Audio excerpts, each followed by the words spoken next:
So how today's discussion is going to work is that we're hoping it's going to be quite a free-flowing conversation between our panelists and also our listeners. I'm going to start off the conversation just by asking a couple of questions, and then hopefully our panelists can discuss amongst themselves, and then we'll open the floor to any of our listeners who wish to either ask a question or maybe share their own experiences with COP26 and climate, and we'll just see how it goes really and see where the conversation takes us.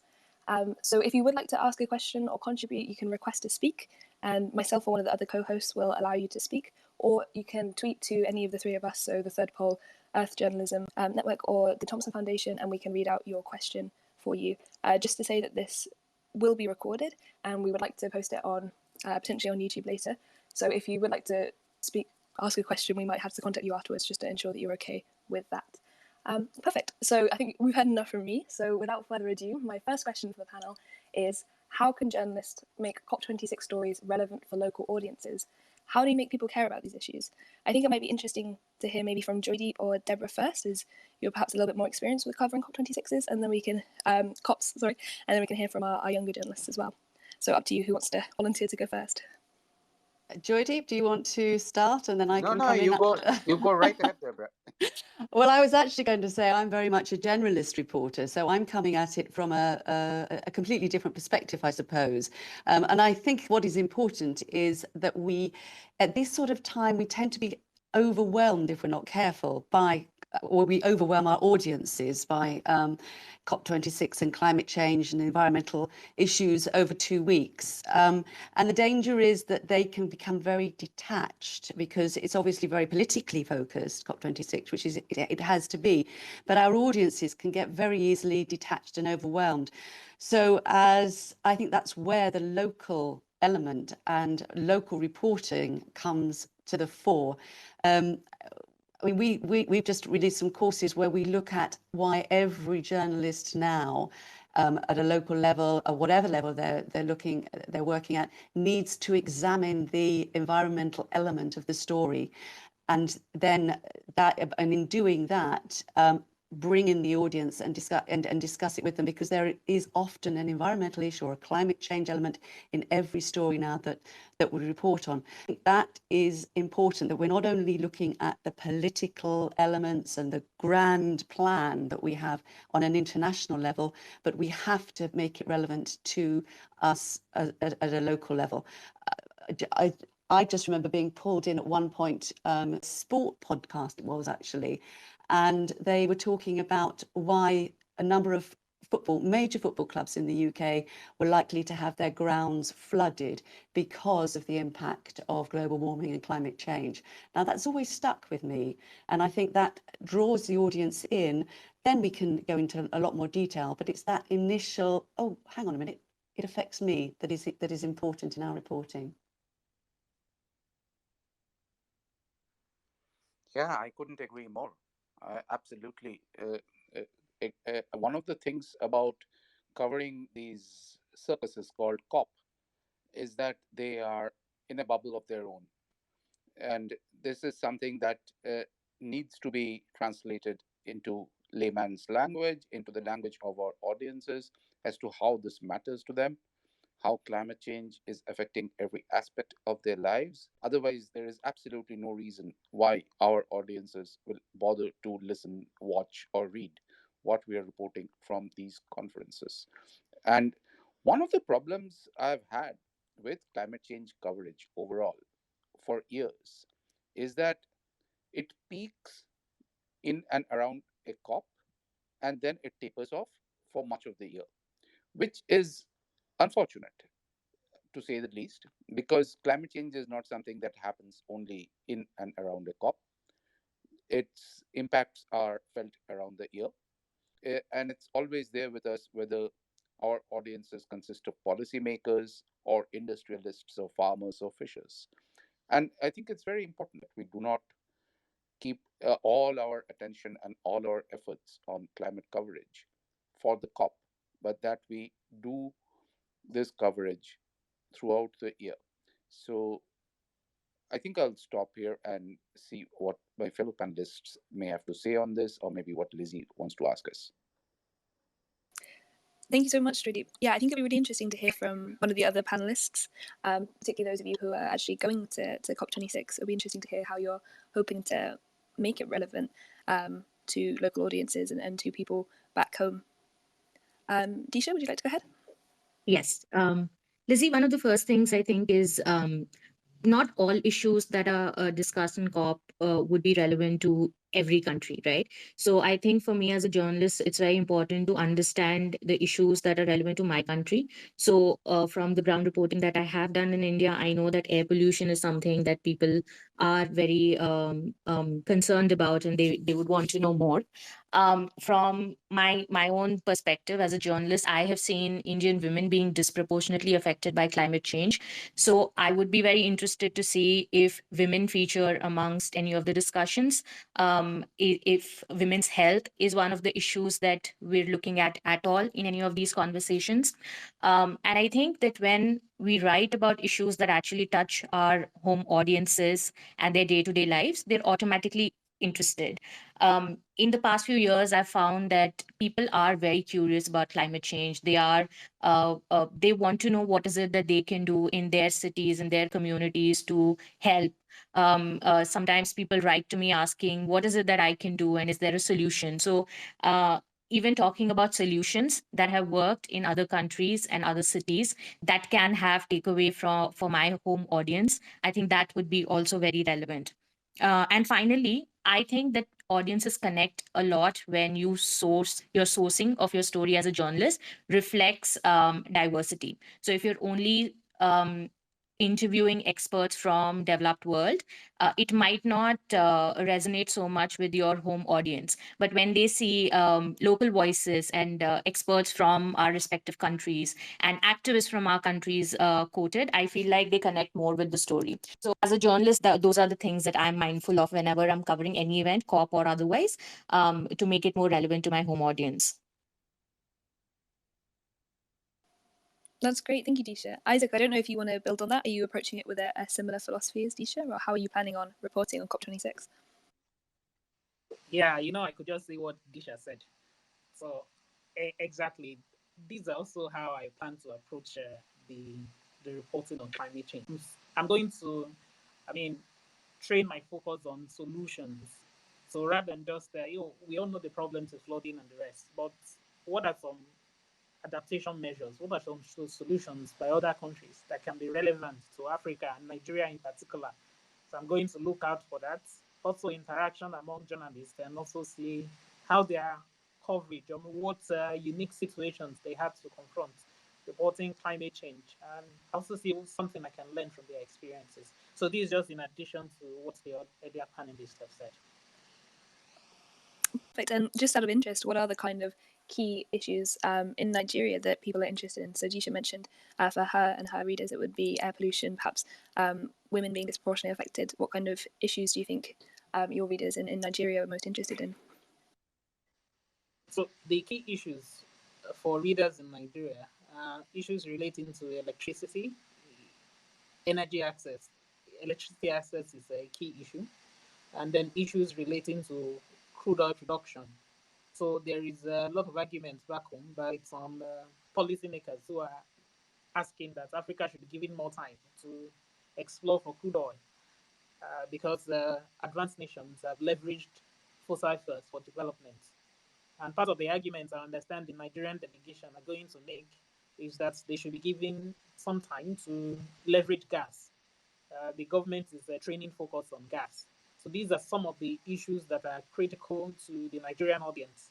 But I want to structure my reporting in such a way to highlight the fact that, yes, even while these are key issues, it is one climate, it's one environment. I mean, any destruction anywhere affects everyone everywhere.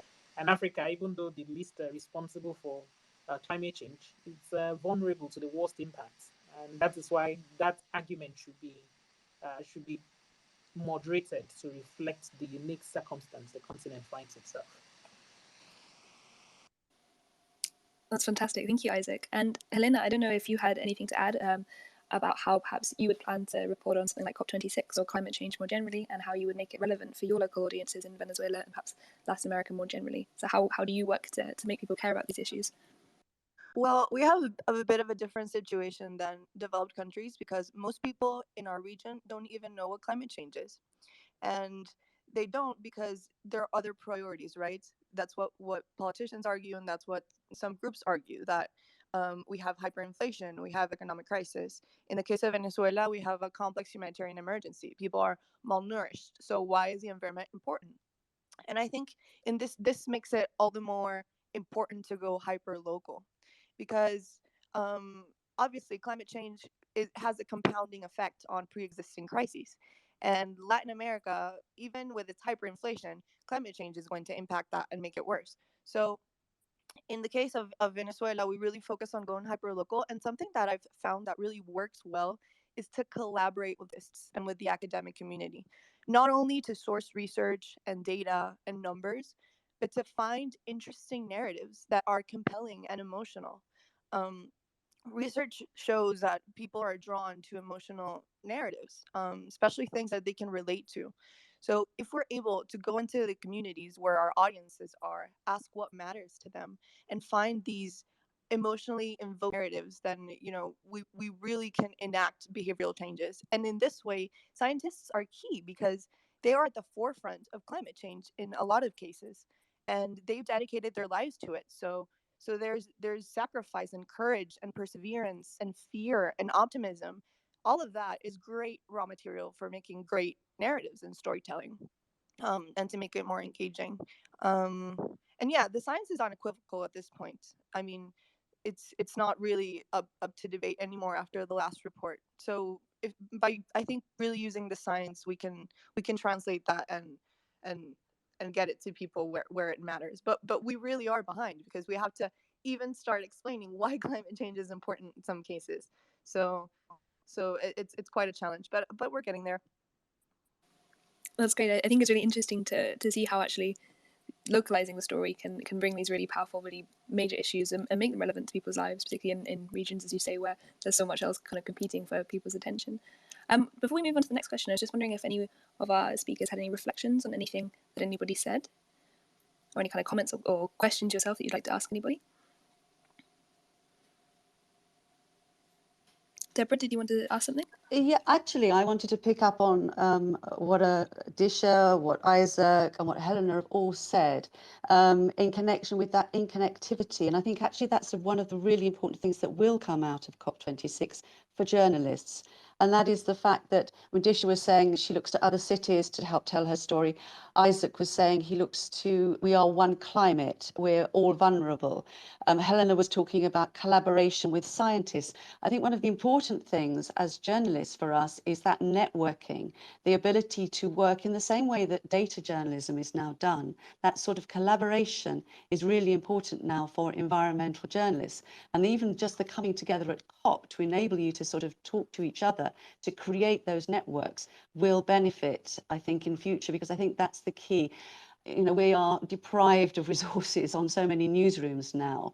And that ability to be able to build your story, to create a richness in your story, drawing on other people's and other countries' experiences that are particularly relevant in terms of the environment, climate change, pollution, sustainability, all those aspects that make up this story will be beneficial.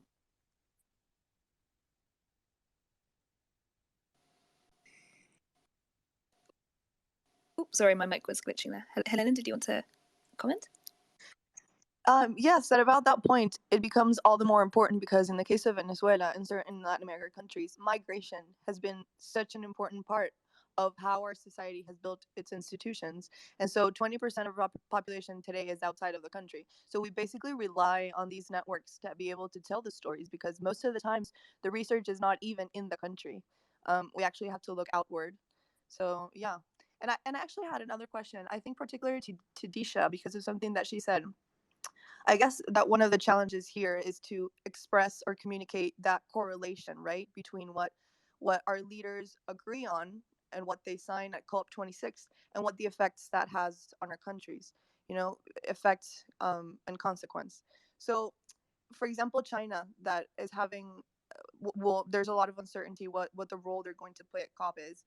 Um, do you think it's important, I guess, to translate how other countries' actions or commitments have an impact as well in our developing countries? Or should we focus only, I guess, on very particular local problems like air pollution, for example? Um, Helena, thank you for that. It is something that okay. So about 2 years back, when I was reporting in a place called Sundarbans in West Bengal, it's a region that's seeing sea level rise, and a lot of villages are going underwater. I was asked this question by a local person. He asked me, "What can we do to protect our homes?" And the answer was, "There's nothing he can really do." And I think that conversation has shaped a lot of my reporting, because I feel the need to constantly explain to my audiences that India did not have historically high carbon emissions, that the impacts that we are going to experience going forward, um, it's other countries are also responsible for it. There's the conversation of loss and damage now, of course. So I feel like it's my responsibility to keep giving that context. But at this COP, I'm also confused a little, because India has taken a strong stand against, or rather, a strong stand when it comes to loss and damage, asking the developed countries to be more accountable, which I agree with. At the same time, we know that our local emissions are also rising, and a lot of our air pollution problem is localized, which is affecting our own population. And that's quite similar. That's a similar story in Nepal and Bangladesh, in Pakistan as well. And so, as journalists, we are in a very tricky position where we have to then choose between calling out our own government, and in some ways, our governments are also not wrong. And that, I think, will be a very sticky kind of position for me, and I'm wondering how I'm going to navigate that. But when it comes to my audiences, I like to give them that context and that nuance, and I feel the need to explain that this is what we are responsible for, and this is what we are not responsible for, but unfortunately we are going to bear the brunt of it. Yeah, so I feel responsible to give that context. Thank you so much for that answer. That was really interesting. Thank you all. That was a really interesting discussion. I'm aware that time is ticking on, and I know everyone's got a lot of preparation to do, particularly this week before COP26. So I think I'll move on to our second pre-prepared question. And this is, how do we define success at COP26? So what would a good outcome look like for your region, your country overall? Anyone want to volunteer to go first with this question? I'd like to go first, if that's okay. Of course. Oh, okay. So, like I said earlier, Africa is least responsible for, and yet most vulnerable to, climate change. So, success will actually depend on how strongly African governments can negotiate their positions and how astute their diplomacy is in getting rich nations to meet their climate finance obligations. A few months ago, at the 77th UN General Assembly in New York, a lot of rich nations pledged that they will commit huge resources to climate financing. I think the US government raised theirs from 5.7 billion to 11.4 billion by 2024. The UK committed 11 billion pounds. So these are interesting. Even China pledged that it will end coal finance abroad and ramp up funding for clean energy projects around the world. But the reality is that the $100 billion pledged by rich nations is actually a tiny drop when you consider the impact of climate change and what it is costing developing countries.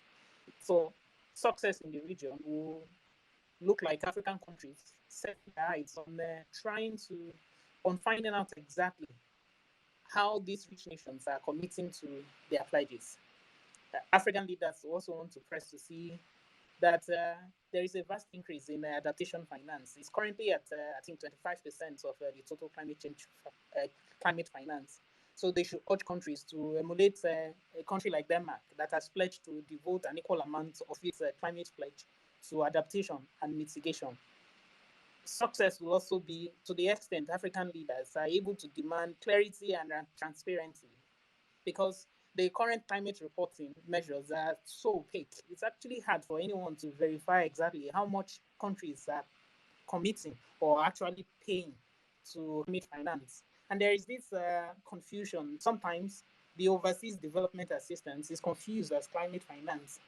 And so a lot of transparency needs to be brought about in that space. So to the extent that the African delegation are able to negotiate and seek clarification and seek commitment, that will represent success. Of course, not forgetting the issue of energy security. So Africans want to make a good case that, okay, we have to strike a balance. Yes, cutting fossil fuel production, reducing gas production, but then to what extent are you also increasing climate financing? So these are key issues that how they succeed in making these negotiations will represent success for African journalists like myself and other African journalists I know will also be keen to try to interrogate this. Will they just be bullied and allow people to make commitments on paper that don't reflect realities? So these are some of the issues I'll be watching out for, and it will demonstrate whether the COP itself was a success or it was just another talking shop. Thank you. That was really powerful. Thank you, Isaac. I don't know if anyone else wants to jump in on this question. Joydeep, I remember a while ago on the third poll, you wrote a piece actually critiquing Biden's finance pledge. Well, Biden's finance pledge is right now up in the air, it seems. Mm-hmm. So we shall have to see where it goes. But on the overall point that Isaac was making, I could be more on that adaptation finance has really been given stepmotherly treatment but throughout the years, and developing countries need adaptation finance more than they need anything else at the moment. Of course, mitigation finance is important. Developing countries' emissions are rising and they need to be mitigated. There's no doubt about it. But right now, developing country after developing country is being hit by climate change impacts such as floods, storms, droughts, sea level rise, and they have an immediate need to adapt to this. And to that extent, if this COP can actually come up with some more money for adaptation, I'll be very thrilled. I'm not sure if that will happen, or at least if that will happen over here, beyond a generalized, wishful thinking or a sort of a direction to the Green Climate Fund. Okay, give more money to adaptation. Let's see what the Green Climate Fund has actually done this month. Earlier this month was the latest round of finance by the Green Climate Fund, the GCF. They approved projects, 13 projects worth a total of 1.2 billion US dollars. For the first time, I think 8 of them were related to adaptation and 3 were cross-cutting between mitigation and adaptation. This is definitely good news till you get to the details. When you get to the details, you'll find that in terms of the actual amount of money per project, the 2 projects related to mitigation are getting more. I'm not against mitigation. Mitigation is a must. But we need to have some better balance in this. There is a serious problem here, which I don't know to what extent this COP26 will even look at. I doubt if they will look at such detail, but the devil is in the details. When developing countries go to organizations like the World Bank or the GCF with adaptation projects, the bankers from these organizations turn around and say, there's a problem with your project report, your project is not bankable, so we cannot fund you. Now, this is an ongoing struggle. And what is a bankable project? The definition of a bankable project differs between the banker in Chase Manhattan or Barclays and the project proponent from a small developing country. And we need to come to some agreements on this. I do hope that this issue will be taken up, and I'm not hopeful of a resolution, but at least the road to a resolution will be found, and the roadmap will be prepared.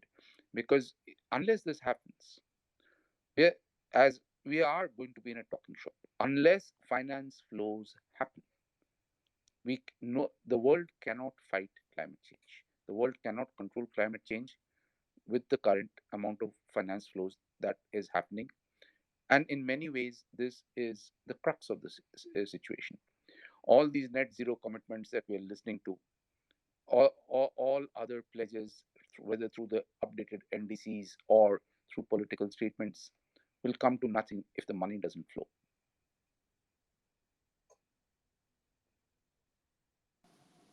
Thank you, Joydeep. I was wondering, Helena, Disha, Deborah, do any of you have any comments on what's just been said, or do you have any other ideas of how you might define success at COP26? Can I pick up? Sorry. It's okay. Go I ahead. just wanted to very quickly pick up on what Joydeep said, and on a very generalist journalism point to point, we have to continue the conversation, and I think that's the most important point. Over the next 2 weeks, there will be a lot of conversation going on. It can't fall from our editorial pages once this has happened. And Joydeep's talk about the finance flow happens. Well, as a journalist reporter, I'm not quite sure what that means, but it's up to me now to go and interrogate that, to make sure that once COP is over, that I follow the promises that perhaps have been made, and to ensure that we basically keep on and keep doing our jobs of calling power to account, because only by continuing that conversation and keeping it on the front rather than in the specialist pages can we be doing an effective job as journalists.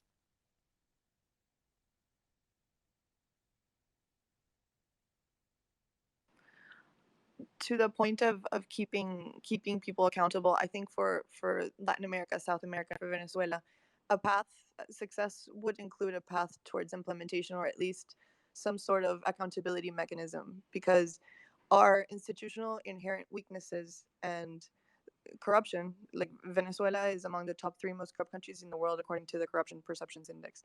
Even if finance flows into Venezuela, what assurances do we have? What mechanisms do we have to ensure that it actually goes towards adaptation or mitigation? So even with funds, a lot of our countries have these inherent institutional weaknesses that require additional mechanisms for it to actually be effective to fight climate change. May I just say that to what extent, how totally I agree with both Deborah and Helena. And Helena's point is extremely important when it comes to actual grassroots reporting through the year on climate issues, because that's when we need to hold the authorities to account. That's when we need. It's not during the COP. All our governments are going to talk big during the COP. It's what they actually do on the ground when they go back home that we need to monitor as journalists. That's our job that we need to do through the year.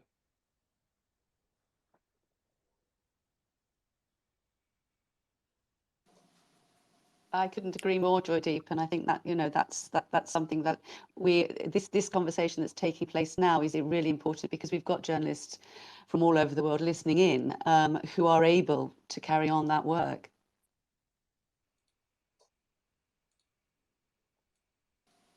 Exactly, and I think that's why these kind of dialogues are so fantastic. And we have to, I think if although coronavirus has been a horrific tragedy, I think some of the interconnectivity that we've developed through in this kind of weird new normal we have, just like Twitter Spaces, for example, does allow us these opportunities to actually connect with journalists around the world and kind of keep our own politicians accountable, but also see how things are progressing in other places and have an overall picture. Did anyone else have anything to comment on that particular question about success at COP26, or should we move on to the audience Q&A section? One last comment, and it's about, in the same, I guess, theme than accountability. Just to give you an example, Venezuela has no rainfall or temperature data localized. Wow. Our monitoring stations are dismantled, so we are literally going in blind into to even detect effects of climate change. So that's why accountability is so important, because a lot of the countries in the region in South America don't even know what they're losing and where to focus that attempt at adaptation. So yeah, just wanted to give that example, because people take for granted the fact that they have a diagnosis, that they can tell which ecosystems are most affected. They take it for granted. And in our region, we don't even know that much sometimes.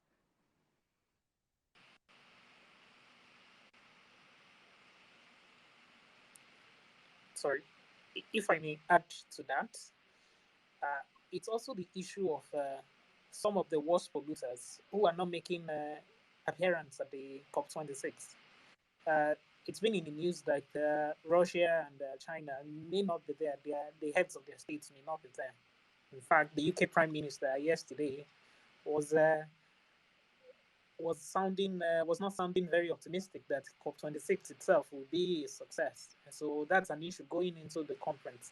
You must have those who are responsible for some of the worst pollution to also be in the room where this discussion are being had and make their own commitment too. So I think that will kind of throw a damper to the whole conference if these people are not there.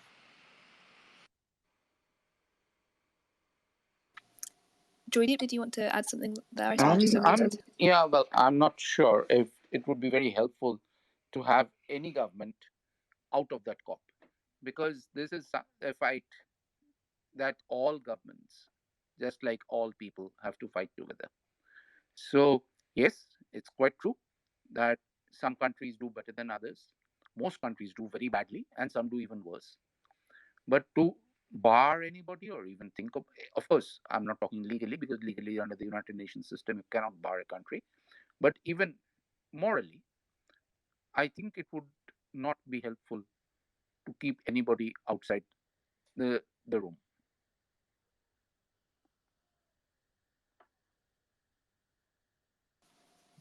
Okay, I think with that, should we move on to the audience Q&A section? So if any of our listeners would like to ask a question to our panel, or add a comment, or share your own experiences, perhaps of reporting on COP, or if you're going to head to COP or you're covering COP in your own region and would like either some advice or to share some ideas, we really invite you to do that now. So you can request to speak, and I will call on you and unmute you. Or you can also, if you prefer not to speak yourself, you can tweet to @ThirdPoll or @Journalism Network or the Thomson Foundation, and we can read it out for you. So I'll give it a minute or two while people try and figure it out. I know Twitter Spaces is still quite new, so working out how to request to speak can take a little bit of time. Here we go. Okay. I'm not sure. We've got someone requesting with a squid profile. So I'm going to add you as a speaker to ask your question. I'm sorry, I don't know what your name is. #SeedTheLife.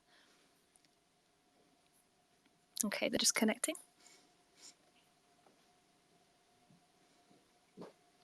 Okay, I'm also going to promote Rakesh to a speaker as well, so we can have. Yeah, hi. This is Rakesh here. I'm co-founder of a podcast platform called Suno India. One thing I have noticed over years is, especially reporting for COP becomes a lot more informative. Especially in explaining the jargon, explaining the negotiations, and so on and so forth. And it doesn't necessarily catch the eye of the reader or listener in case of a podcast. Because it's not necessarily interesting. How do we make it more interesting? How do you, as reporters who are there from reporting from COP, what are you going to do to make it more interesting for people to find these issues and dig more and learn more about them? Rakesh, are you based out of the Suno India head office in Hyderabad? Yes, I am.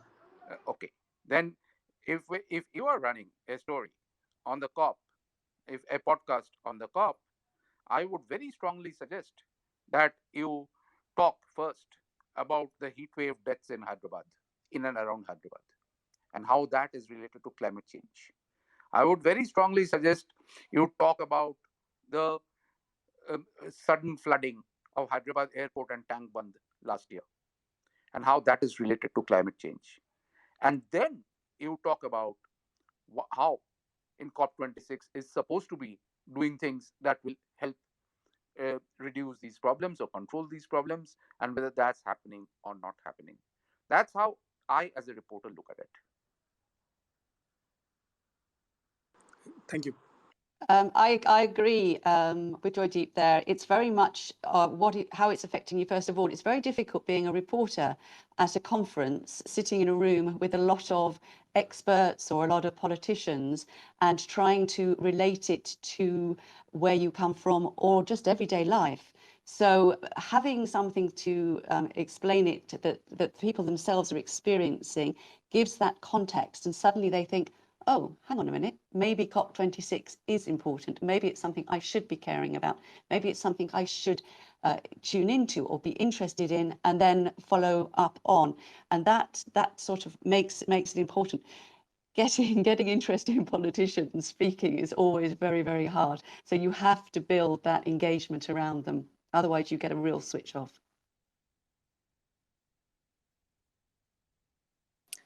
Thank you. I think it might also be interesting to hear from Disha and Isaac and Helena as well about if you've got any kind of ideas going into COP26 about potentially particular angles that you might be applying in order to really engage your readers, particularly when they're likely to maybe be slightly overwhelmed with the amount of reporting on COP26. So basically, for me, I'll let the experts do the talking, but I always tell them that pretend I'm your 5-year-old son, and then explain it to me the way you will explain it to your 5-year-old son. More often than not, the explanation will not involve a lot of jargons. And if it does, there will be a careful explanation. So start from that premise. I mean, that is my own strategy, and say, oh, look, I'm a journalist and I'm not a climate expert. I don't know anything about climate. So explain it to me. And then I also mentioned local examples. How does this relate? Do you think this is as a result of climate change? Oh, recently in Lagos, there was a flooding that overwhelmed the state and a lot of businesses were affected. And then the question is, do you think this has any impact on this? Or what do you think how policy should be structured so that situations like this can be better contained? Do you think there are some questions around these areas that are based on the things they can see, things they can relate with, can help them? So the particular issue in Nigeria, where I'm from, is that 60% of Nigeria's emissions is from the oil and gas sector, and that contributes half of government revenue and over 90% of foreign exchange earnings. So the question is, how are you going to manage the fallout of this? You are committing to lower emissions by 47% over the next 10 years. How are you going to exactly do it? What policies are you going to put in place? How would you get the upstream oil and gas operators to produce more efficiently? So questions like that should mean, if they're genuine and honest, should come up with responses that can better explain the issues to the audience. Thank you. Helena, can I ask you how you managed to gain the trust of experts? Because if you're a general reporter, it's very hard to understand some of the language, and we do rely on experts to help us with that. But gaining their trust so that they respect the work that you're going to do is actually quite hard for many people. So how have you managed to sort of navigate that relationship? That's a great question, actually, and I think it takes trust both ways. It's got to be bidirectional, right? So our first approach is always from a place of understanding that we don't understand anything, and not with preconceived notions necessarily. Just ask questions. I think in the end, a lot of the scientific community here in Venezuela, because they lack so much institutional support and funding, a lot of them are really committed to what they're doing. And if they know and they understand that you come with the intention of helping that research, become more relevant for audiences, you align the purpose with them. You're aligned in that sense. And so there's this understanding that we're in this together and that it's a shared destiny, I guess, with the audiences as well. So I think that helps a lot. It's interesting because I've to be honest, I have not encountered a bad reaction necessarily from journalists. Only once, because we reported a story on wildfires and we used global data because Venezuela obviously had information on wildfires in protected areas. One of the people that was medular to developing the methodology in geographic information systems to do the research, once it got published, he received a lot of state and government pressure and criticism. So that made him pull away. And that's basically the only bad experience I've had. But to be honest, they're very willing, I think, because in the end, what they want is for the science to get across and for people to understand why it matters. And if you help them achieve that purpose, then you're in this together. It's teamwork. And sorry, Disha, just to hijack this a little bit, can I ask you a question as well that always interests me? As in, you're obviously specifically environmental journalist. How do you persuade editors to take your work beyond the time around things like COP26? Because obviously we want it to be in general for everyone to read it all throughout the year, all the time. But it seems to be, okay, you can do it around COP26, but then it falls away because something else becomes more interesting. So how do you do that and navigate that side of things? So I actually, in the past few years, have felt that editors have shown a lot of interest in climate and health stories and in the intersection of these subjects. So I've actually felt the opposite, that there is interest and there is demand, and there's also reader interest beyond COP. And this, to me, has been a very recent development. So for me, the struggle is not always to get editors to commission a story. But I think the struggle is more about resources and finding, because a lot of climate stories cannot be told by sitting on the desk. You have to be able to go to the ground and report. So the challenge more is just about getting grants. So I spend a lot of time applying for grants and raising funding for the reporting. And that, I think, is challenging, or rather time consuming more than anything. And in fact, once you have a grant in place, the editors are more or less quite happy to take the story. But I feel that media houses in India are not willing or don't have the funding to invest in ground reporting. And that does dilute a lot of the quality of that reporting. So that's one. The other thing is, I feel like in the Indian Himalayan region, or Himalayan region in general, we have so many stories that don't get told, again because of the lack of resources, but also that, the conflicts between the countries gets in the way of storytelling. And I think previously, sometime back, we also discussed what are the kind of stories that, or rather, how would you see COP as a success? I think that if countries in the Himalayan region show solidarity with each other and actually talk about ways that they would go and monitor climate change in this region, or just find a way to start talking about air pollution in the region, I think that would be a huge success. Thank you. May I ask Disha another question? I know that Disha is has been reporting a lot on public health, and one of her ambitions in this COP is to show this uh, the the connect between climate change and health impacts and how it affects public health. So, uh, to that, when you go to editors with this particular angle, does it improve your ability to sell the story to an editor? Hmm.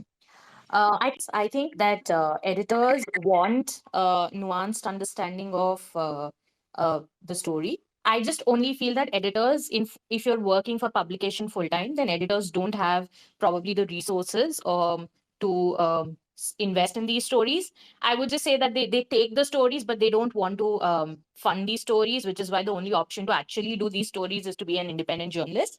And if you're in a full time job, it becomes very hard to tell these stories regularly. With respect to climate and health intersection, I think that it's still a very evolving and new area that we haven't seen too many stories on it. And even as a reporter, I think there's just so much that I myself have to learn. That editors aren't really the problem. I think resources, it for me, it keeps coming back to resources. And I do think, though, that when in the editing process, sometimes if the editor doesn't know the science well, if the editor is not used to handling an environment copy or a health copy, then it gets tricky. Because even if you, as a reporter, know and understand the nuance, sometimes in headlines, the oversimplification can really backfire, because then it gets the science all wrong. So editing process also can sometimes be challenging if the editor is not used to editing science stories.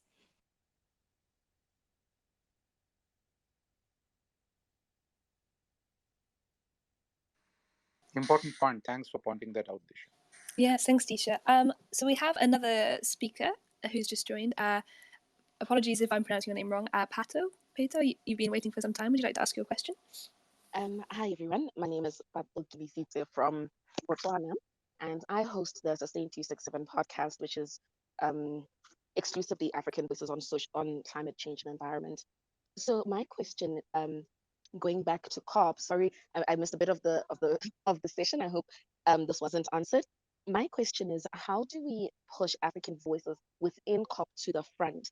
Because I do, when I do my research and I look at what's already available and who's going to COP, what I do find a lot is that a lot of African quote unquote specialists are not from the continent. So a lot of content from the continent, from the African continent, was not from Africa. Is there a way or like a hack that maybe one of the speakers has for finding the lesser known voices from certain areas at a COP?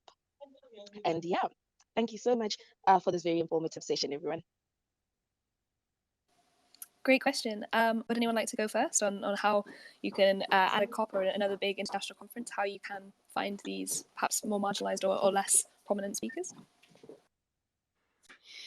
They're there, but maybe Isaac, you want to take it first, or if not, I can take it. Please go ahead. Okay. Look, it's like this. Yes, you are right that there are in the main negotiating rooms, you will often find the people talking on behalf of Africa are not based in the continent, and that's true not only of Africa, it's also true of much of Asia and Latin America, and that's a pity. However, if you are a reporter who wants to cover those voices, they are available in the side events. Almost every country, almost every block of countries holds side events. And if you're not finding your African specialist talking in the very big events or in the main negotiating room, you'll find them in the same venue talking in the side events.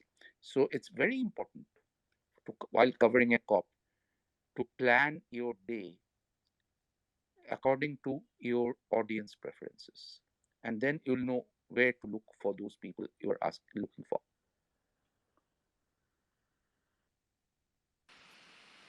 So just to build on what Joydeep has said, so part of my planning for this conference is that I have lined up some experts I know. A few of them are not attending, but they are going to be monitoring the events and what is happening. So some of these ones, I'm going to go back and ask their opinions, their thoughts on some of the developments there. So there are some experts who may not be in the room, but who can also provide very useful information on background. So the idea.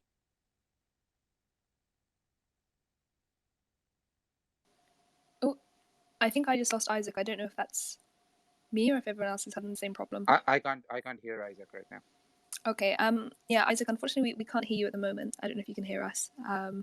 But maybe you can try again. I can hear you perfectly. Oh yes, yeah, you're back now. Would you like to continue? Oh, okay. All right. So what I was saying is that so part of my preparation for attending COP26 is that I have a list of some experts I know here who may not be at the event, but could be on hand to provide clearer information, background, perhaps historical perspective, or other information that I don't have at hand, who could provide better background and explanation.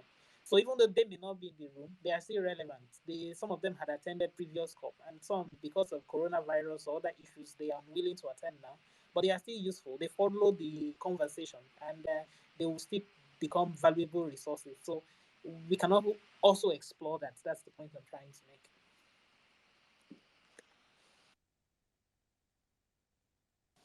Great, thank you. I think we've still got quite a few questions and we're running out of time, so I might move on quickly.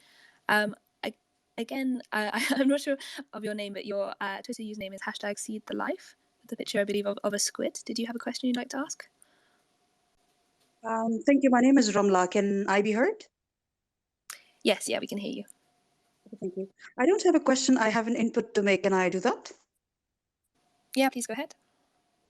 All right, thank you. So I'm a stay-at-home mom right now, and I live in the Himalayas, Pakistan side, and I do have a journalism background, etc. And I have a few comments to make.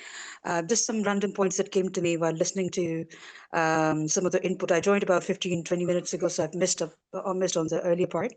I'm going to quickly make those points. I think it was Disha who said that in the Himalayas there are some very, of course, these some very edgy environmental events and stories taking place. And I've seen that a lot on the ground, people losing their livelihoods. Like right now in Pakistan, inflation is a huge issue, disease and poverty is on the rise. And still, it's difficult to speak about those issues because of geopolitical factors. So I'm just putting together some points that I heard from various speakers. I think we somehow have to develop a kind of intersectional development narrative that allows us to weave together the interests of various stakeholders that are governments and people and various institutions. Sometimes it's difficult to speak when the state feels that what you have to say is against their marketing of the region, for example. Like, for example, tourism is a big thing in Pakistan right now, if I dare just, say so. And when we start talking about inflation, poverty, and the danger to glaciers, etc., it looks like we are trying to put down tourism. But somehow we have to develop a voice that can put together various narratives and various concerns. The other thing I would say is that I think again it was Disha who was talking about funding. I wish we could somehow better better equip and fund what I would call embedded journalists, people who live in these regions or can stay here for long periods of time, not just in the Himalayas region, but maybe some key regions all around the world, which can be mapped using one of the technologies that I once worked with back in 2010 was Youth Shahidi, which originated in Kenya only, where you could sort of map various voices that were coming in from various regions, like a literal map. I'm sure there are more advanced technologies and capabilities right now. After becoming a mom, I sort of stepped away from all that. So maybe we can use platforms like that to engage people, or maybe people like myself who have a journalism background and experience and are spread around the world in key positions, where they can write human interest stories and not just purely scientific stories. Another thing that I'm just going to weave in quickly into what I'm going to say is that we can no longer afford to make environment as some sort of a special interest, sciencey, NGO-ish, poor people thing in the paper, which is read by some people who are into planting trees and changing the world. We have to engage the broader audience of the world, make it public interest story written in easily accessible terms and words, maybe using ground up real life narratives, Humans of New York style, where you could maybe focus on a lady, for example. Right now, I'm speaking to this lady in my village who's got breast cancer, and then the whole story that she has about her poverty and loans and all that. So maybe we could write grounds up human interest stories and then tie them to the greater developmental and environmental objectives. So if we could smartly do that, we could build a greater audience, public audience for the stories, and then maybe it will be easier to find funding and interest for those stories. So I'm going to switch off right now and hand the mic over to somebody else. Thank you. Thank you for your input. Do any of our speakers have any reflections on that? Can I say that you've just put into words so much better than I can a lot of the thoughts that I have. Just picking up on the embedded journalists, we actually have embedded journalists. We have a network worldwide of local journalists working on local papers, working for national, international, whatever form of media they're working on, they're there. And that's why I think it is a very key thing to set up a network that we can use rather than parachuting somebody in once a year or for somebody that doesn't know the region, but working together. We don't need competition necessarily, I think, now in our reporting, particularly on environmental journalism. If we work in the same way that we do with data journalism, I think that as I think I said before, we can build much better stories, stronger stories with a local narrative, with a national narrative, with an international narrative, building on all of that. So thank you very much for putting everything into words for me. Thank you. Yes, I think, I was teaching MBA students for a while because I've done MBA myself. I graduated back in 2002 when environment wasn't a big thing. But thanks to my mother, who was a professor of botany and sort of an eco warrior, stay-at-home eco warrior, because in my country, Pakistan, unfortunately, women had to quit their jobs after their marriage, which happened to my mother. But she was able to inculcate some sense and sensibility into her children. It was annoying at first, but then we started understanding her traumas and what she was trying to say, and then sort of map it onto larger things. And so, I have a personal experience of dealing with somebody who we initially saw as a troubled person and a troubling person, that is our own mother. And then just relating that to wider pictures of what is happening to women, what is happening to environment, and so on and so forth. So I guess if anything to journalism, like pure fact-based journalism, if you could also then have human interest stories, fact-checked, of course, with science and all that.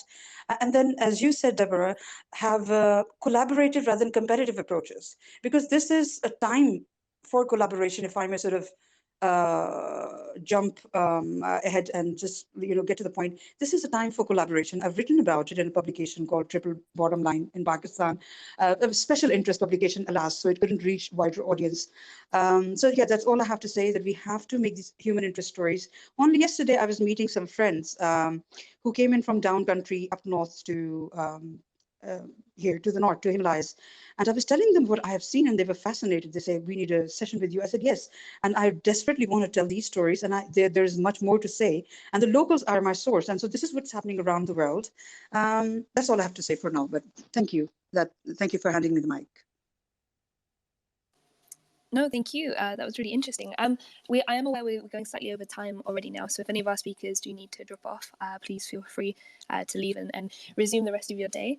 I think we can probably take one more question, though, for people who are willing to stick around. So I'm just going to add Zulfikar as a speaker. Apologies again on the pronunciation. Just connecting. Hi, did you have a question or a comment you'd like to add quickly? Oh, you're currently muted, Zulfikar. Hi. Hello. Oh, yeah, we can hear you now. Perfect. Yeah, thank you. I'm here to make a brief point. As you know, Pakistan is top 10 affected climate change affected country. From Himalayas to Indus Delta, we have Gulf, heat waves, floods, urban flooding, droughts, sea intrusion, all kind of ingredients we have here. But problem here we have is, although there are many news outlets, but there are media restrictions we are facing. There is a firing incidents in media industry. So hardly they pay us for freelance journalists to report any kind of reporting, including uh, uh, climate change related incidents. So this is the point I wanted to make. Thanks for giving me an opportunity to make my point. Thank you. Thank you for making that point. Do any of our panelists have any reflections or comments arising from that?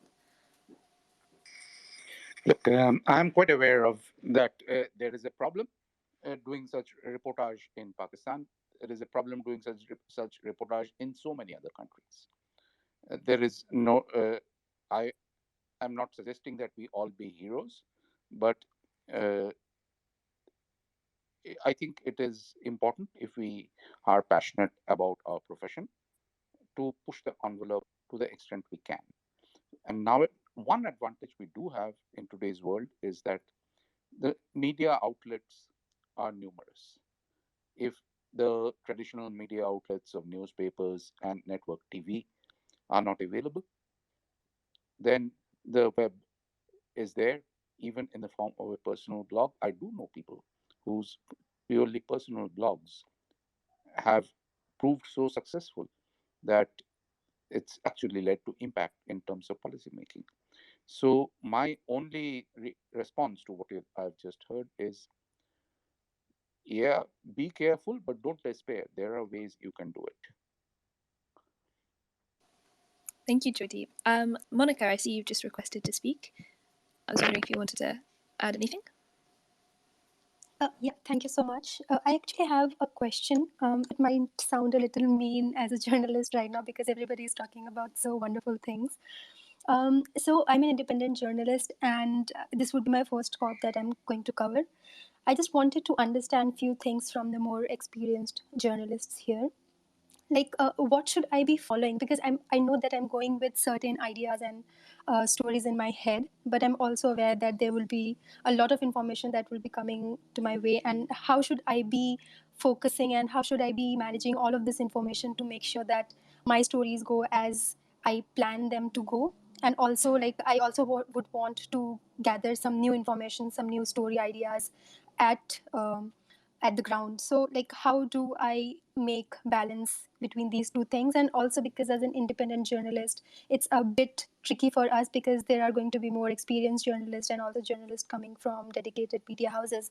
So how do we compete in that space? So if you can give me some, any of you can, if you can give me some advices on that point. I would say it can be, having covered not COP, but covered a lot of other conferences, it can be very overwhelming. You have to focus. You have to keep in mind your audience all the time. Who are you doing it for?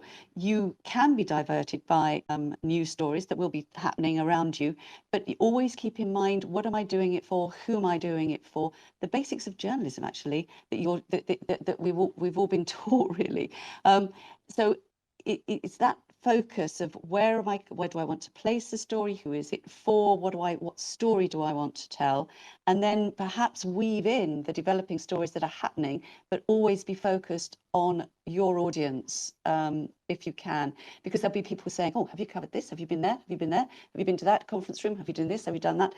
And some of the information will be useful, but it's very easily to be diverted by it. I completely agree. You know, I've been covering these circuses since 2007. And after the 2007 Bali COP, I came away with the feeling that I had some idea of what happened in approximately 1% of what actually went on. So I thought I got about 1% of what happened. Having now covered it regularly since 2007, the last time I covered it, I felt I probably have now figured out approximately 2% of what goes on. So don't, as Deborah points out, don't get swayed by what you're hearing in the media room. Oh, have you gone to this briefing? Have you gone to that briefing? This is what's happening in the negotiations. This is what we are hearing in the corridors. Stick to your audience, what your audience needs, what your audience wants, and plan your day accordingly. If your audience wants to know, if your audience is from a mountain area and is interested in landslides, then go for that side event on landslides rather than rush off to the main negotiations room, because that's what your audience is interested in. So my only bit of advice is plan your day carefully, keeping your audience in mind, and stick to that plan as far as you can. May I suggest something? Please go ahead. Okay. So with some experience of having taught people about media, because I started my career in Geo Television Pakistan and used to train anchors for a brief period of time before I quit and went independent. Monica, I think two words are coming to my mind that are going to two concepts are coming to my mind that are going to help you and reinforce what has been said before. I think one is compassion. Like, what is your heart gravitated towards? And that comes from knowing the audience. Who you're coming from, and maybe also the publications that you're writing for, keeping their interest in your heart and keeping your own background story and background and your own motives and heart is going to help you. The other thing is very deep listening. Again, this reconnects with the first point that I've said. What you're listening to, for the first point, is basically more of an inner motive and where you're coming from. And deep listening is when you are listening to all this data, what is it that you're connecting with the most? And that connects with what you are compassionate and caring about. When you take that thing back home, I think you'll have a story at hand. I'm going to give you an example. I went from Pakistan to South Africa, and that was literally kind of my first trip in my life when I was 28 years old, right? Because Pakistanis women don't really go out that much at that time, now they do. So I was wondering, what would I do in South Africa? I went there on the invitation of a Sufi school. It was a private visit back in 2007, right?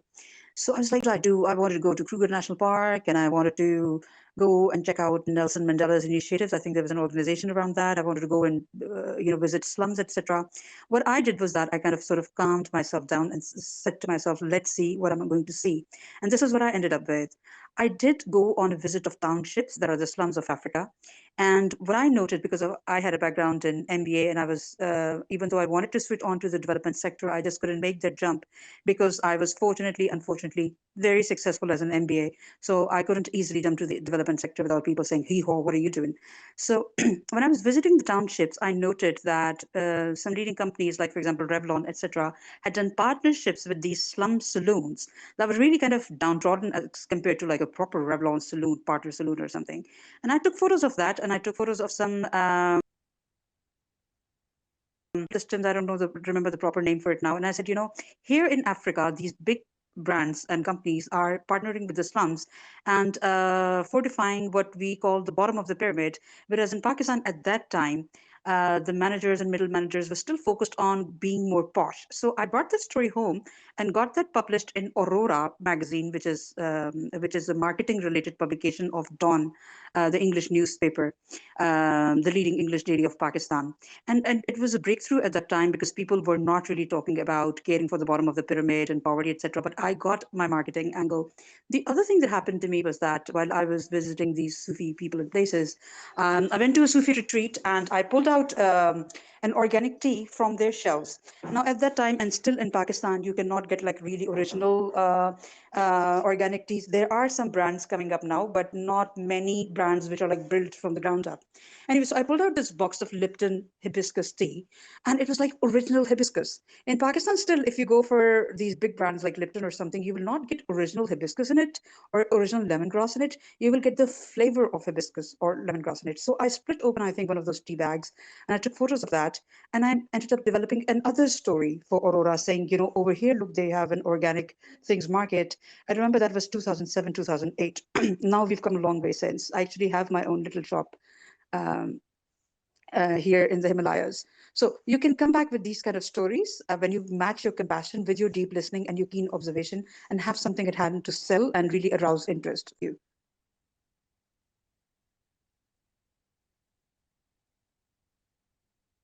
Ooh, thank you for that. Sorry, the doorbell was just going off in our office, so I didn't want people to hear that. Thank you so much for all your questions. It was really interesting. I think we're probably going to have to wrap up now. We have gone slightly over time, and I really appreciate all of our speakers' commitment to this panel and really insightful contributions. I just wanted to ask before we wrap up, do any of our speakers, our panelists, or either of the co-hosts, do you have any kind of final words, any final words of advice, or anything in particular you're looking forward to about covering COP26 before we finish off today's session? Okay, so this is going to be my first COP, mean reporting, actually being on ground. Other reporting I've done have been from a distance. So my profound gratitude to the Earth Journalism Network as well as the Stanley Center for the fellowship and giving us an opportunity to be there. So what's important now is to bring the issues to fore, especially issues relating to energy security in Africa and other issues, which I'm actually very keen. Actually want to see how these conversations proceed, and the ideas and suggestions given by the veterans in the field as well as those who joined in has actually been useful. And thank you all for a very productive session.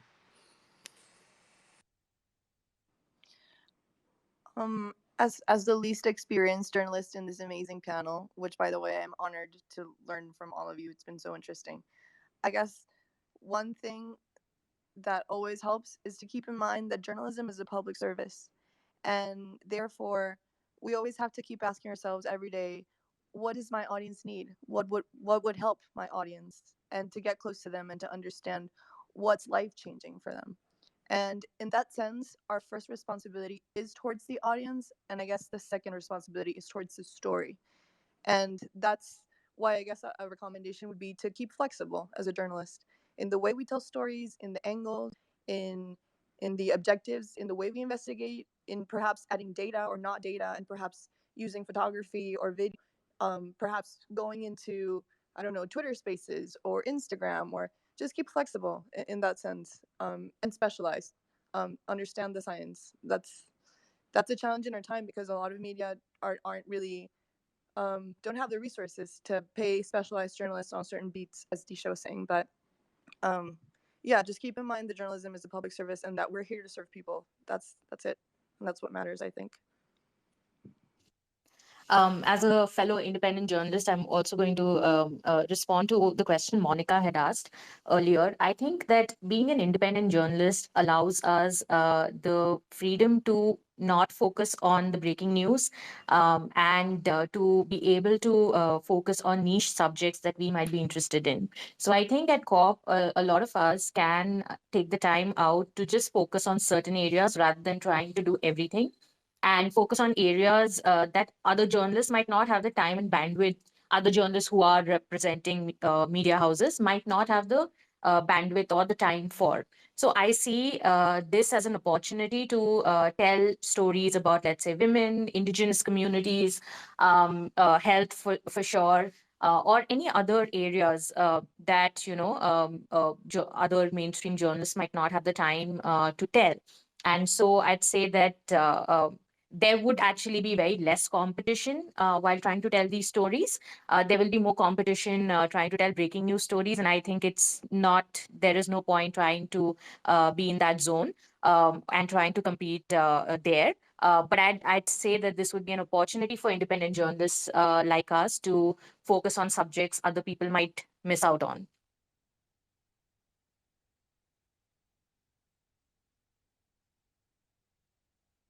I'm going to keep it very, very short and simple and just say thank you. This sort of panel and this sort of discussion I find incredibly inspirational. And the point I would make is just let's stay connected. Connectivity and networks, this is a worldwide issue, are incredibly important. And as I say, this kind of discussion gives me hope, and I look forward to seeing everything that you produce out of COP26.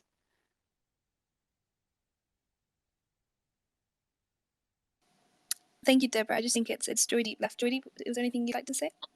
Not really. It's all been said. All I have to do is to agree with everything that's been said.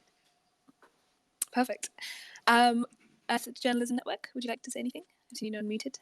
Hi, everyone. This is Hannah with EJN. I just wanted to say that this was such a lovely conversation. Thank you to all of our panelists and attendees. And I wanted to just plug some of the live reporting from the COP that we'll be doing, along with Disha and Isaac. We have 18 other fellows who will be at the COP, and we will be sharing daily stories, news, items about what's going on in Glasgow throughout the COP, especially in week 2, starting on November 8th. We're going to be doing daily broadcasts for about 30 minutes every day.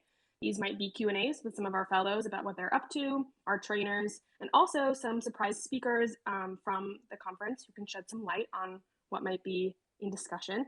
So if you're interested in any of those things or just interested in hearing what's happening at the COP, feel free to head over to our Twitter. We'll be releasing more information about how you can sign up for those broadcasts this week.